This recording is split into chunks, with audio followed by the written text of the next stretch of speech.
Methodological Individualism.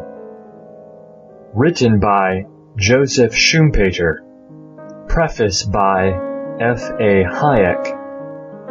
Read by Josiah Schmidt. Summary by Frank Van Dun. 1. The political defeat of individualistic liberalism in the second half of the 19th century in no way detracts from the validity of the theory of methodological individualism. 2. The merit of methodological individualism should be investigated in terms of methodological fruitfulness, not in terms of its political uses or abuses. 3.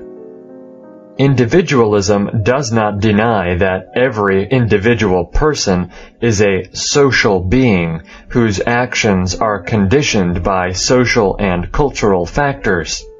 On the contrary, it seeks to explain social phenomena as being meaningful from the point of view of acting men and women. 4. In economics, it is both impossible and unnecessary to discard methodological individualism. Since the objective is to explain the operation of the price system, which is a social phenomenon, we cannot use the collectivist concept of national income, social capital, etc., because these already presuppose the pricing process. On the other hand, individualistic principles do give an adequate explanation.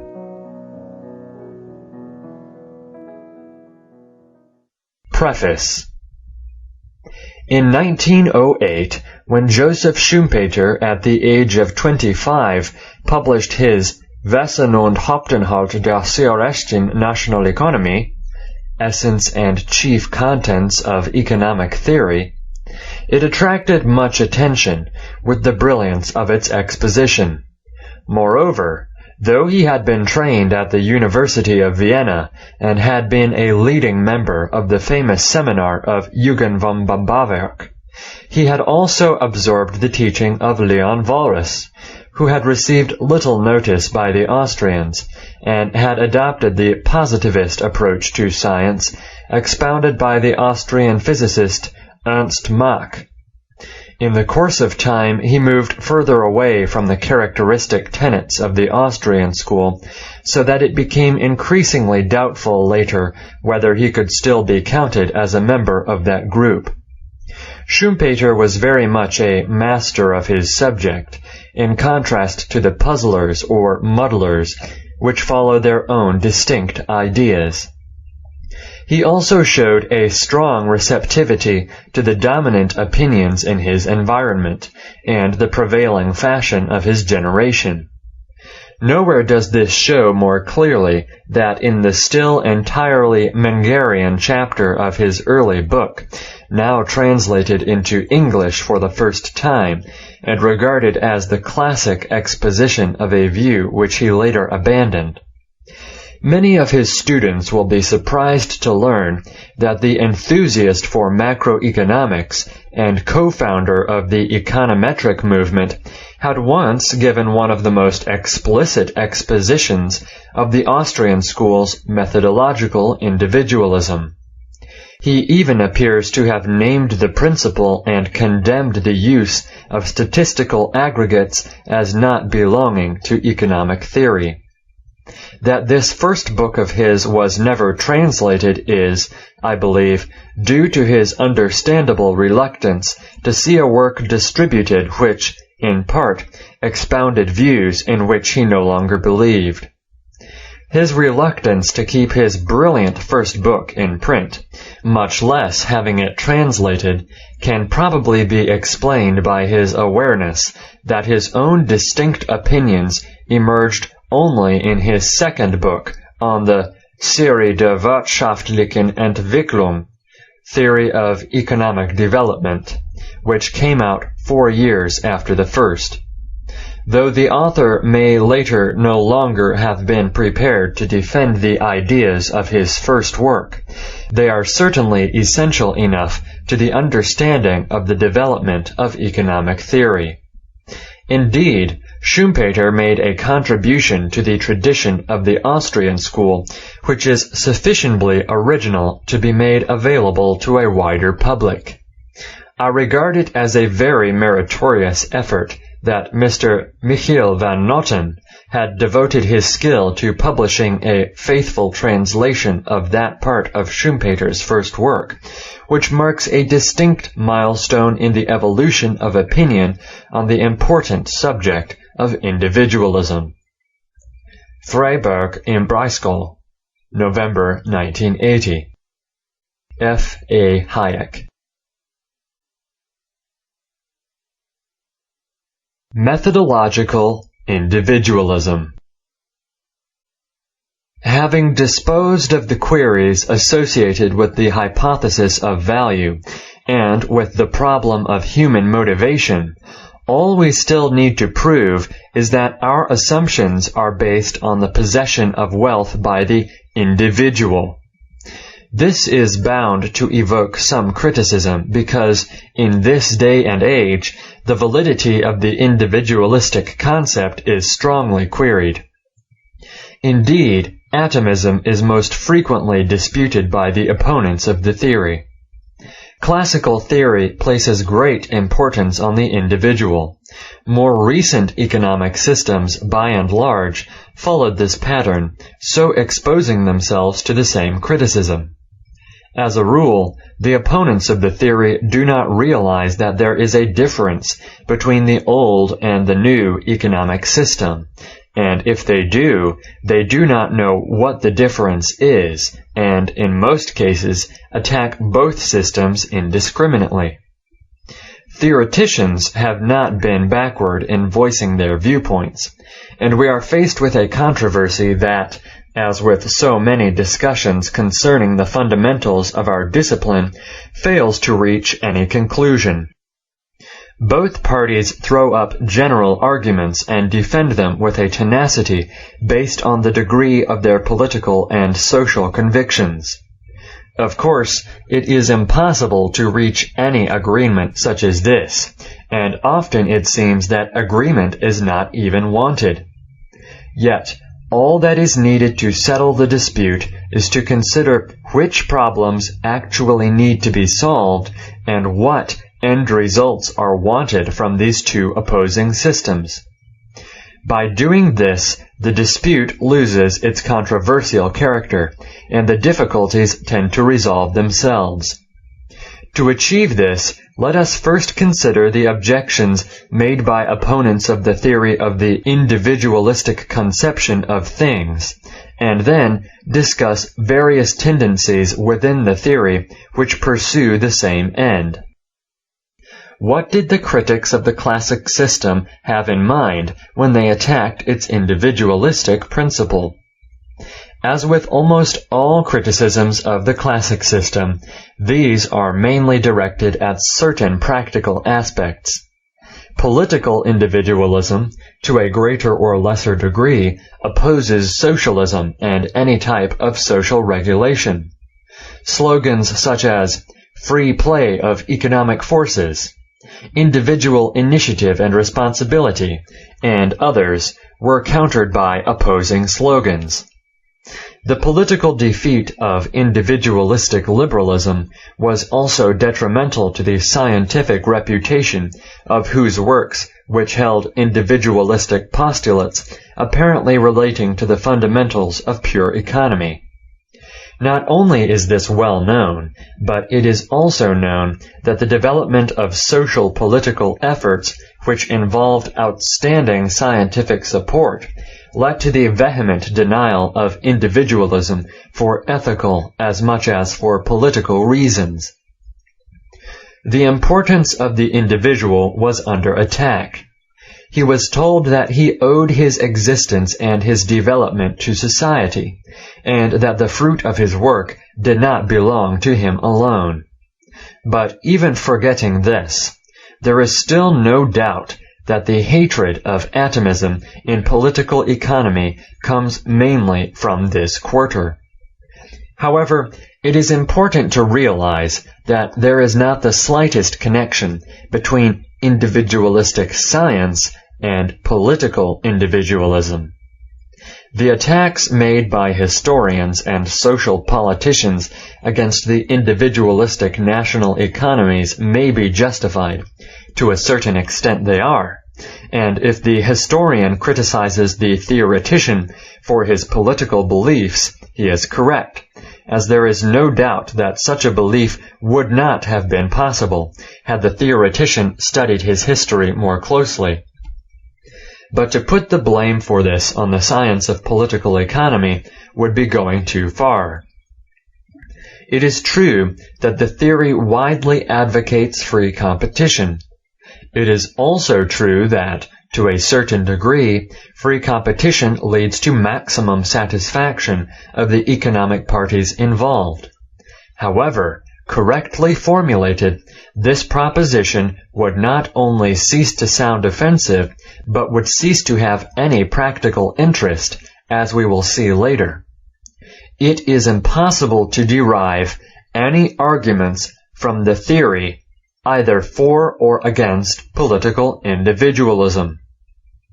We are therefore fully in agreement with any objection that is raised against the misuse of the theory to defend indifference to social misery.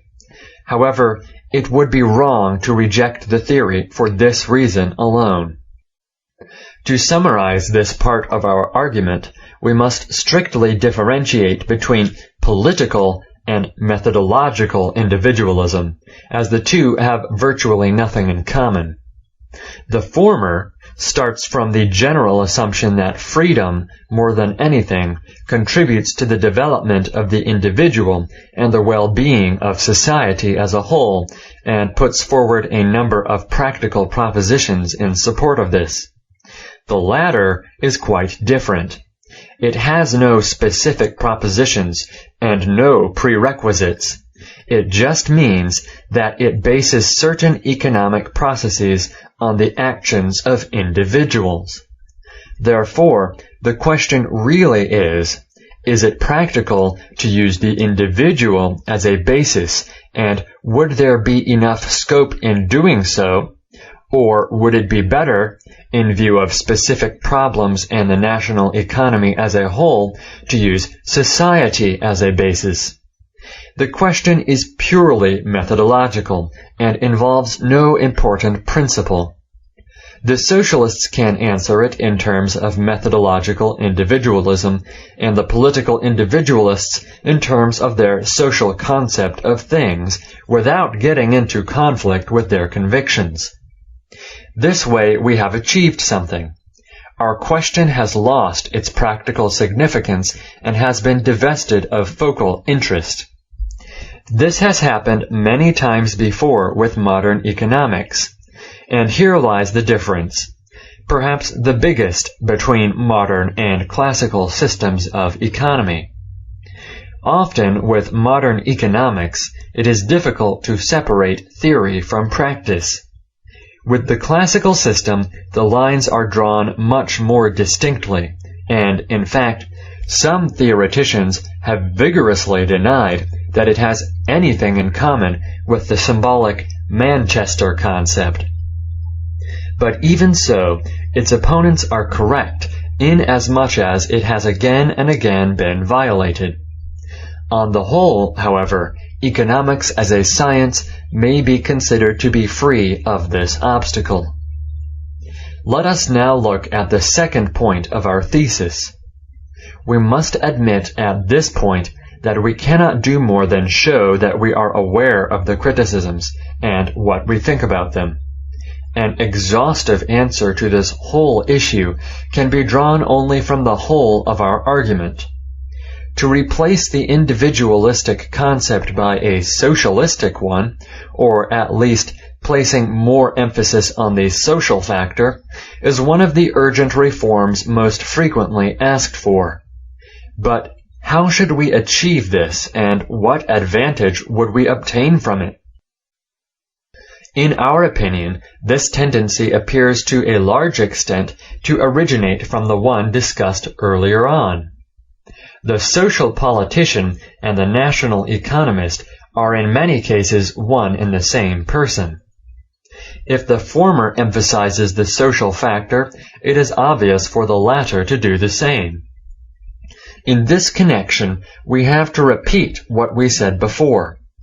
This is not necessary.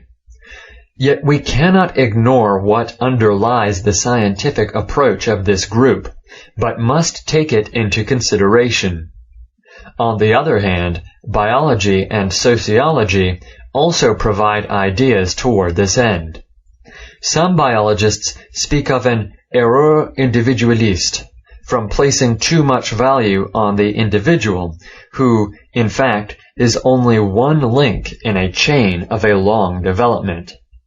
Similarly, some economists start from the fact that the individual cannot live alone and can only be understood as part of his social environment, where he is exposed to an array of social influences which are absolutely impossible to study for any single individual.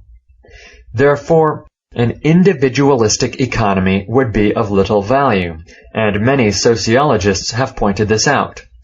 Biology has had an even more direct influence by what is known as the organic concept of the state, which, however, is of no interest in this context. Finally, there is a third aspect which is advocated by some theoreticians who use the concept of society and social value within the scope of pure theory. Let us now elaborate on this theory. Little would be gained by joining the general discussion, which is, after all, only too well known. If we wanted to study, for instance, the nature of economics, we would have to comment on the two concepts which represent two completely opposite points of view in this field. On one hand, there is the concept of the national economy as an organism, and on the other hand, there is the concept of economy as a result of economic actions and the existence of individuals. Again, it is obvious that both these concepts can be defended by general arguments. Of course, every mass phenomena consists of individual phenomena, and the obvious conclusion is that we need to study the latter in order to understand the former. It is equally obvious that the members of one national economy or of one particular class are much more intimately connected by innumerable ties with each other than they are with members of any other grouping. Effects and counter-effects of either an economic or non-economic nature, as well as cooperation and antagonisms, play an important part which does not necessarily show up on the individual. This leads to the conclusion that any social group would have to be used as a unit on which the concept is based. One party can prove to the other that the state is not an animal body, and that every machine consists of distinguishable piece parts, and in the same way, the other party can equally well prove that people never live or work alone, and that a machine is more than just a number of incoherent iron parts. Yet again, we would like to emphasize that analogies and generalities do not serve any purpose. Only a detailed study can yield acceptable results. This particular matter is something different. What economics really is, i.e., whether the individual is the driving force or whether something else is unimportant. In general, we are happy to accept anything that social politicians and historians will tell us about this, and we do not believe that it is worth our while to discuss any abstract model in the sense of natural law. We do agree that the individual's actions are determined by social influences, and that any individual is a minute factor in this. In this particular concept, this is of no importance. What counts is not how these things really are, but how we put them into a model or pattern to serve our purpose as best as possible. In other words, which concept is the most practical format from the viewpoint of the results of pure economy? This proposition is as paradoxical as it is fundamental. Is the nature of a political economy supposed to be of no significance to the political economist? We not only believe that this is a valid question, but we can go further by saying that even the nature of economics is not important to us. We have to concentrate only on the end result that we want to achieve, which in this particular case is the price phenomena. Only by doing this will we be able to concentrate our thoughts clearly and precisely on what is really important. Applying what we have so far stated to the issue in question, we will be able to clearly understand the nature of what we call methodological individualism. As we have already stated, it does not have any practical requirements, nor any moral or other valuations of different organizational forms of economy, and therefore it cannot fall under the criticisms of this category. As we shall see, it also does not state any facts that might be decisive for the actions of the individual. We want to describe certain economic processes, and then only within very close limits. Broader reasons causing these processes might be interesting, but they do not affect our results. They fall into the field of sociology, and for that reason, our concept cannot be disproved by the evidence that the processes in a political economy cannot be interpreted on a purely individual basis. If the national economist elaborates his individualistic methods with facts and should insist that any explanation hinges on the individual, we would be forced up to this point to side with their opponents. However, one ought not forget that such propositions may, as a rule, be simply disregarded without altering the purely economic aspect of the issue. This type of case criticism can easily go too far, so that it is impossible to differentiate between right and wrong. Finally, methodological individualism is not a philosophical speculation, nor a future ideal, nor anything like it, although this has been imputed into the theory, rightly or wrongly, as previously explained. Every unbiased critic will have to admit that our model is not subject to any of these criticisms that have become mindlessly repeated slogans.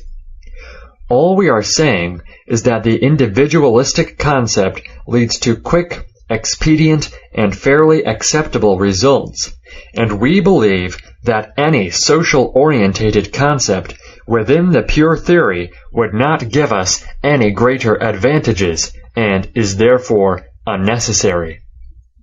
However, if we go beyond pure theory, things are different.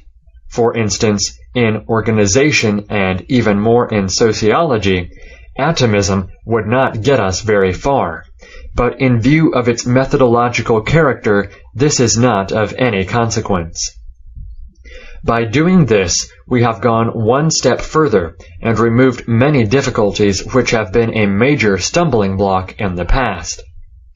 On the other hand, however, we have divested our issue of any scientific and principal interest. We have not solved a problem, but we have proved in fact that the problem did not need to be solved.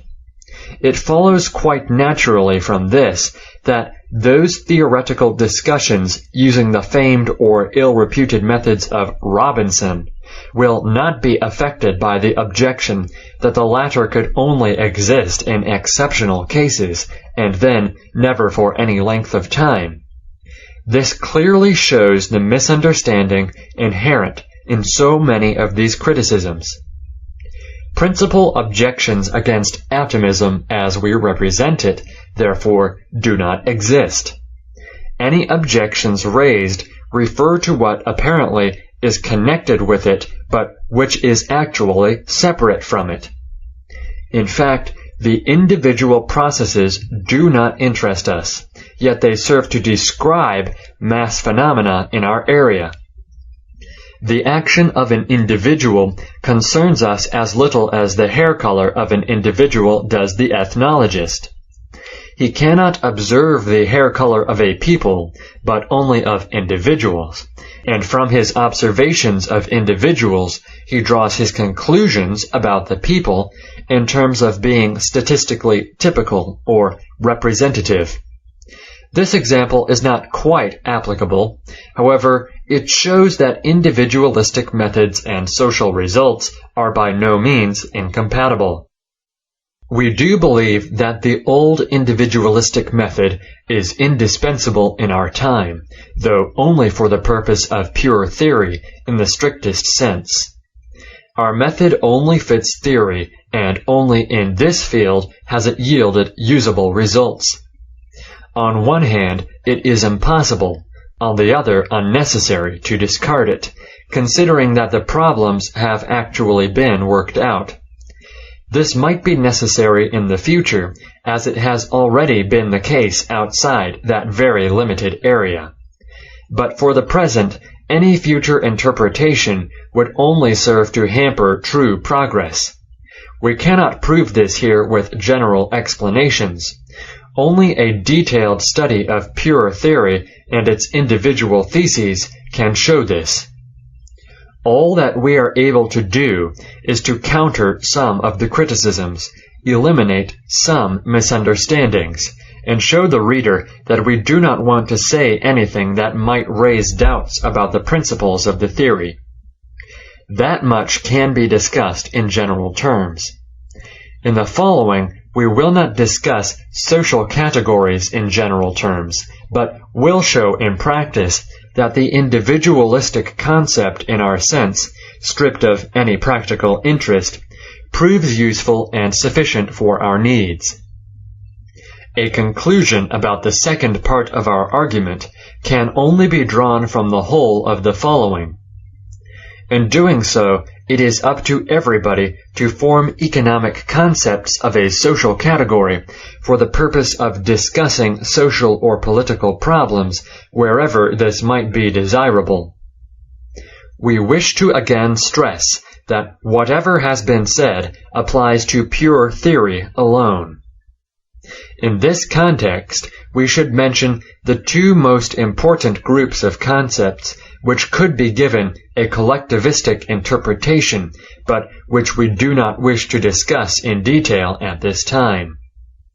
The first group is characterized by terms such as national income, national wealth, and social capital, and plays an important part in German literature. Held, Wagner. Stolzmann, in particular, advocates their importance in this context. In purely theoretical issues, however, he uses them very rarely, a fact which supports our approach, and where he does, they are just a mode of expression and do not change the individualistic principle of the theory. If we model our theory independently of any prejudices and requirements from outside, we will not come across these concepts at all. Therefore, we will not elaborate on them, although, if we did, we would discover a multitude of queries and difficulties which would be closely associated with distorted ideas and would not really lead to any valuable conclusion. The second group hinges on the concept of social value.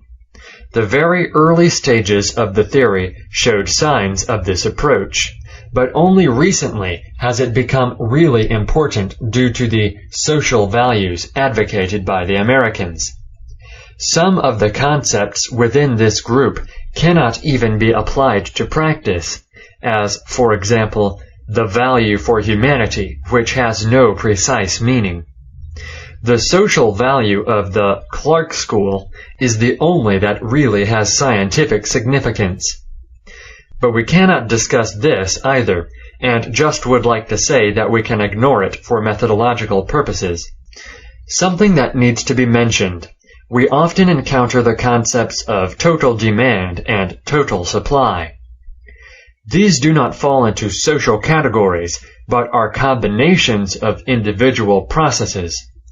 We do not believe that by using them, we follow the requirement for stressing the social aspect. That would mean that we consider social phenomena to be nothing but the sum of individual ones, a viewpoint which we completely reject. Total demand and total supply are concepts which rest on entirely individualistic principles.